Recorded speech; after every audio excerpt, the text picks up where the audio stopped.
Bismillahirrahmanirrahim. Assalamualaikum warahmatullahi wabarakatuh. Selamat pagi, salam sejahtera bagi kita semua. Yang saya hormati Bapak Pelaksana Harian Dirjen Tangkap Kementerian Kelautan dan Perikanan di Indonesia. Jadi ini agak unik di sini. Pertama kalinya ada dua dirjen bersamaan mengawal Dirjen Tangkap. Begitu penting, strategis dan urgennya bagaimana mengelola perikanan tangkap di Indonesia, sehingga Ibu Menteri membuat terobosan. Kami bersama-sama, saya dan Pak Agus Suherman, diminta untuk PLT dan PLH bersama-sama mengawal ini dengan baik.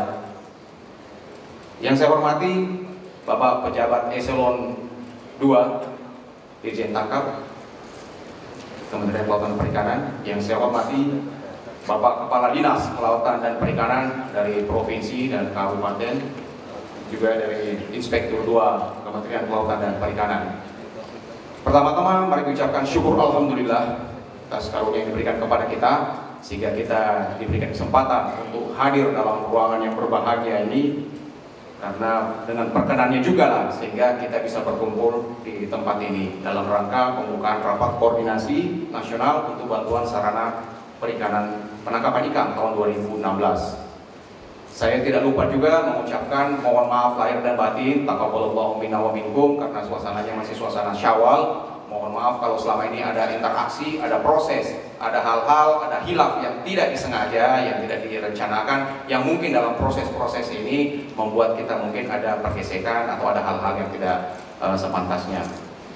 Terkait forum ini sudah digambarkan tadi oleh Ketua Panitia, bahwa ini sangat penting dilaksanakan. Kenapa? Kita ingin mensosialisasikan kesiapan kita. Jadi selama ini kita sudah berjalan, melangkah, banyak sekali proses dalam menuju ke sini, dan kita akhirnya mencapai satu titik. Kita siap insya Allah untuk melangkah, untuk mensukseskan program pengadaan kapal, sarana penangkapan ikan untuk 2016. Kebijakan Ibu Menteri untuk mendorong IUU Fishing sama-sama sudah kita ketahui luar biasa, menjadi satu memberikan inspirasi. Indonesia sudah menunjukkan leadership, kepemimpinan, terobosan untuk bagaimana praktek IUU Fishing yang merugikan Indonesia 300 triliun setahun ini sudah berhasil dikurangi. Tercatat 176 kapal sudah ditenggelamkan dan puluhan laginya akan ditenggelamkan lagi. Ini menunjukkan komitmen kuat kita untuk mengusir berbagai inisiatif asing yang masuk ke Indonesia, khususnya kapal-kapal asing yang ilegal dan merugikan Indonesia selama ini, ekonomi, sosial, dan juga ekologi. Saatnya sekarang nelayan kita untuk menjadi tuan rumah. Untuk itu mari mendorong agar nelayan-nelayan Indonesia bisa berdaulat dan menjadi tuan rumah di laut Indonesia. Keberlanjutan sumber daya perairan nasional tentu saja perlu dipertimbangkan. Jadi kita ini ikannya itu bukan tidak terbatas, ada batasnya. Makanya dalam upaya penangkapan ikan tidak serampangan. Ada jumlah yang bisa ditangkap, ada stok, kajian stok, ada total biomasa yang kita miliki, ada maksimum sustainable yield, ada total tangkapan yang dibolehkan. Ada banyak hal-hal yang perlu kita lakukan agar penangkapan kita ini bisa berkelanjutan. Kalau kita melakukan penangkapan secara serampangan, tentu saja masa depan penangkapan ikan juga bermasalah nantinya. Untuk itu, diusirnya kapal-kapal asing dari Indonesia ini membuka ruang bagi nelayan-nelayan Indonesia untuk menangkap ikan. Tapi proses untuk menangkap ikannya juga harus sama-sama kita jaga agar tetap berkelanjutan. Berkelanjutan itu artinya apa? Kita dan generasi ke depan bisa memanfaatkannya dengan baik. Dirjen Tangkap berfokus pada upaya untuk meningkatkan produktivitas. Ada momentum, masih ada ruang perikanan penangkapan ikan secara berkelanjutan, sehingga produktivitas ikan penangkapan ikan harus ditingkatkan.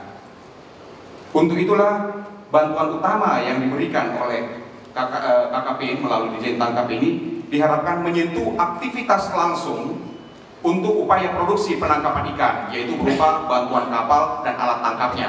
Kalau tidak ada alat tangkapnya dan itunya ya tentu saja akan sulit. Makanya inilah yang menjustifikasi bahwa kapal dan alat tangkap harus kita mobilisasi ke nelayan-nelayan kita agar bisa melakukan penangkapan dengan baik di wilayahnya masing-masing. Ikan bertambah banyak, mari menangkap. Awalnya mau diadakan kapal-kapal besar semua, 30 GT ke atas. Tapi ternyata permintaan-permintaan yang muncul dari masyarakat, dari nelayan, dari berbagai pihak stakeholder, justru minta kapal-kapalnya yang jangan terlalu besar, sehingga didiskusikan lagi, diverifikasi lagi kebutuhannya itu, sehingga muncullah jumlah 3.450 kapal itu yang ada berbeda skala gross tonnya, berbeda kapasitasnya. Kegiatan ini tentu saja harus kita dukung bersama-sama seperti digambarkan tadi. Tidak mungkin Dirjen Tangkap, KKP bisa melakukannya sendiri kalau tidak dibantu oleh bapak-bapak dari dinas, provinsi, kabupaten sekalian. Tidak dibantu oleh stakeholder dan tidak dibantu oleh nelayan. Kalau teman-teman daerah atau stakeholder atau sebagian kita misalnya bersikap pasif dalam hal ini atau misalnya menunggu saja, itu tentu saja misi besar ini tidak akan jalan. Karena tahun 2016 ini kita berharap kita bersama-sama itu melahirkan satu kisah sukses. Jangan lagi banyak kisah-kisah gagal, ada yang mangkrak, ada yang bermasalah, atau ada yang di mana masa lalu. Mari kita menghasilkan kisah sukses. Untuk menghasilkan kisah sukses tidak ada jalan lain. Kita memang harus saling mengawal, saling bahu-membahu dan memastikan setiap proses ini bisa berjalan dengan baik. Tentu saja tidak akan ada yang sempurna. Kita buat panduan, jukni segala macam, tidak mungkin sempurna. Dan kalau kita terus-menerus mengeluh dan mempermasalahkan itu, kita akan kehabisan waktu, kita akan kehabisan proses, kita akan kehabisan anggaran, dan melupakan esensi dari upaya ini, yaitu kita ingin membantu nelayan-nelayan kita mengadakan kapal dan alat tangkapnya, sehingga dalam proses tersebut, dalam situasi ada misalnya hal-hal yang tidak jelas, mari bersama-sama kita konsolidasikan untuk membuat ini lebih optimal.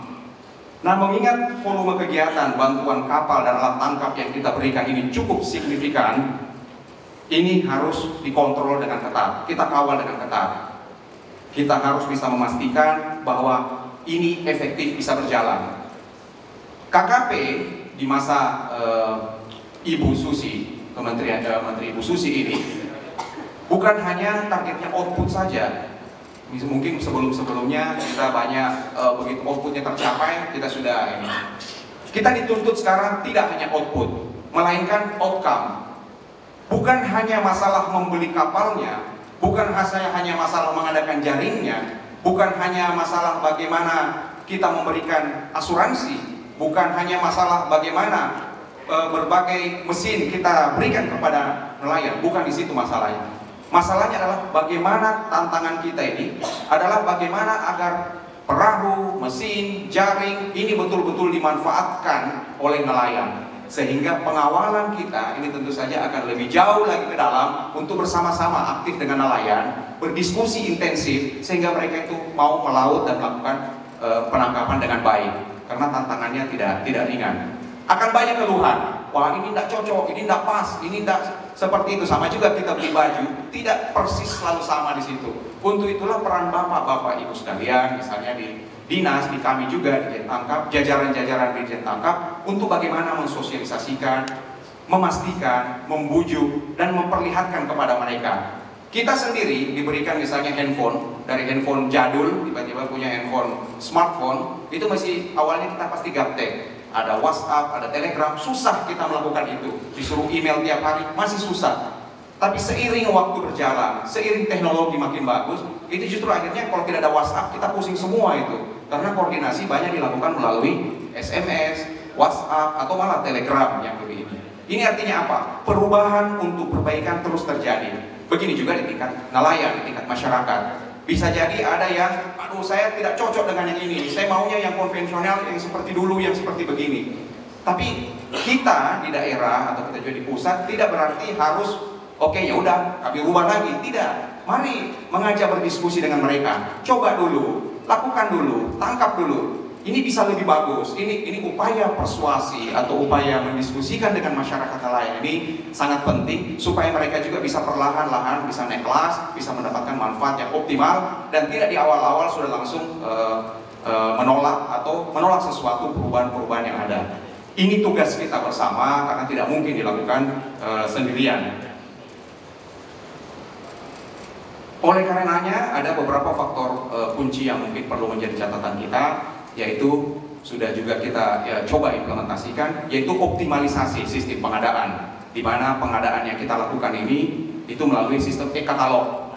E-katalog itu seperti sudah dipahami semua, ini kita mendorong akuntabilitas, transparansi untuk mewujudkan manajemen project yang terukur. Dulunya tidak ada cerita-cerita e-katalog itu, tapi sekarang kita sudah mendorong supaya ini lebih baik e-katalog, supaya semuanya ini transparan dan ini bisa diakses semua orang, bisa dilihat apa yang terjadi. Kita ingin menunjukkan bahwa Ditjen Perikanan Tangkap ini berada di garis depan untuk akuntabilitas dan transparansi untuk proses-proses di KKP, dan ini tentu saja membutuhkan dukungan dari semua kita. Kemudian perencanaan dan pelaksanaan yang matang dilakukan di unit kerja terkait. Kita juga bekerja sama, jadi kita ini tidak bekerja sendiri. Ditjen Tangkap tidak kerja sendiri, gambar kapal, bikin kapal segala macam diurus sendiri, tidak. Kita berkoordinasi dan langsung melibatkan pihak seperti PT PAL. PT PAL yang selama ini kita kenal sebagai salah satu instrumen penting untuk pembangunan perkapalan di Indonesia. Biro Klasifikasi Indonesia, Lembaga Kebijakan Pengadaan Barang dan Jasa, berbagai perusahaan galangan kapal, kita intensif melakukan diskusi dengan ini untuk memastikan bahwa produk-produk yang dihasilkan oleh KKP melalui Ditjen Tangkap ini betul-betul kualitas maupun speknya ini relevan dan tidak mengada-ada dari segi harga. Jadi teknisnya oke, prosesnya oke, dan juga pengadaannya oke. Jadi kalau ada pertanyaan-pertanyaan atau hal-hal yang mencoba mendiskusikan hal tersebut, ini kita sebenarnya siap untuk misalnya menjelaskan, mengklarifikasi hal ini. Kita sudah pakai e-katalog, sudah juga berkonsultasi secara teknis dengan orang-orang dan pihak-pihak yang terkait. Kemudian kita juga sudah berharap agar dukungan dan komitmen penuh